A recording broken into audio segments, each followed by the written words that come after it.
নমস্কার বন্ধুরা, আমি পুবালি। আজ এসেছি একটা ছোট্ট ভিডিও নিয়ে। আজ আমরা এসেছি মানি স্কোয়ার মলে জঙ্গল সাফারি রেস্টুরেন্টে আমার বাবা, মা, ছেলে আর আমার বোনের ফ্যামিলির সাথে। আমার বোনের একটা ছোট মেয়ে আর একটা বেবি আছে। তো ওই ছোটো মেয়ে দিয়ার কথা ভেবেই আমার এই জঙ্গল সাফারি রেস্টুরেন্টটা চয়েস করেছিলাম। শহরের বুকে জঙ্গলের মতো পরিবেশে খাবার খাওয়া শুধু বাচ্চাদের কেন, আমাদের বড়দের কাছেও বেশ মজাদার ব্যাপারটা। রেস্টুরেন্টের ভিতরে জঙ্গলের সাউন্ড এত সুন্দর লাগছিল, একেবারে অরিজিনাল লাগছিল।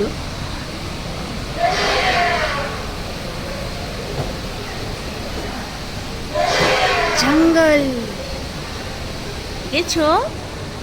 ভালো লাগছে জঙ্গলটা? টাইগার, পান্ডা, হ্যাঁ, টারজান, এরকম হানি আইস।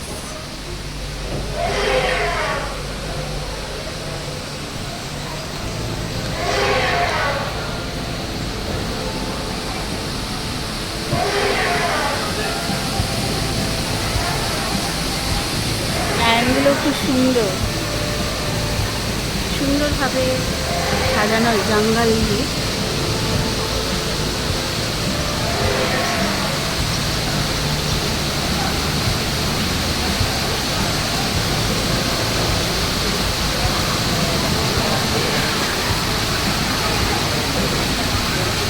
পাশেই ছিল একটা সুন্দর ওয়াটারফলস, যার সাউন্ডটা বেশ জোরেই ছিল, কিন্তু ভালো লাগছিল। আমি ভিডিওতে পরে সাউন্ডগুলো মিউট করে দিলাম, কারণ নয়তো কথাগুলো শোনা যাবে না। তাই রেস্টুরেন্টের অ্যাম্বিয়েন্সটা একবার দেখুন, রিয়েলি ভেরি নাইস।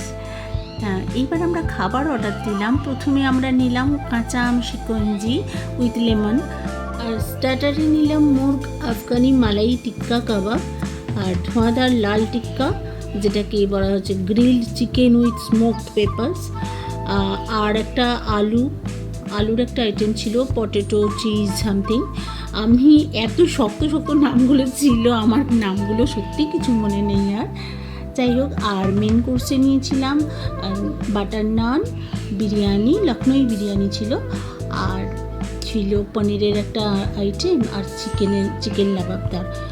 রেসিপির নামগুলো খুব লম্বা লম্বা ছিল আর একটু অদ্ভুত টাইপের ছিল, যার জন্য আমার কোনো নামই মনে পড়ছে না ঠিক মতো। যাই হোক, খাওয়াটাই বড় কথা, এবং প্রতিটা রান্নার টেস্ট ছিল কিন্তু অসাধারণ।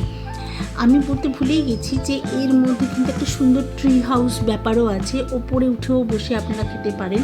দুই ধার দিয়ে দুটো সিঁড়ি চলে গেছে, কাঠের সিঁড়ি এবং নেট দিয়ে ঘেরা, অসাধারণ লাগছিল।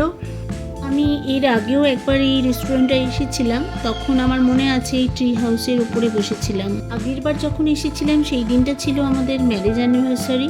তো আমার এখনও মনে আছে, রেস্টুরেন্ট থেকে সেদিনে আমাদের একটা কেক কাটানো হয়েছিল, মানে রেস্টুরেন্টই অফার করেছিলেন আর কি কেকটা। খুব মজা লেগেছিল।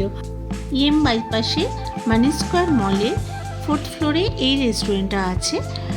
অ্যাম্বিয়েন্সও খুব সুন্দর আর খাওয়া দাওয়াও খুব সুন্দর, কিন্তু যেটা বলার কথা সেটা হলো একটু কিন্তু কস্টলি। আমার এই ভিডিওটি আপনাদের কেমন লাগলো কমেন্টস করে জানাতে কিন্তু ভুলবেন না। আর আমার আরও অন্যান্য ভিডিও দেখার জন্য এই পেজটিকে সাবস্ক্রাইব করতেও কিন্তু ভুলবেন না। Thank you friends.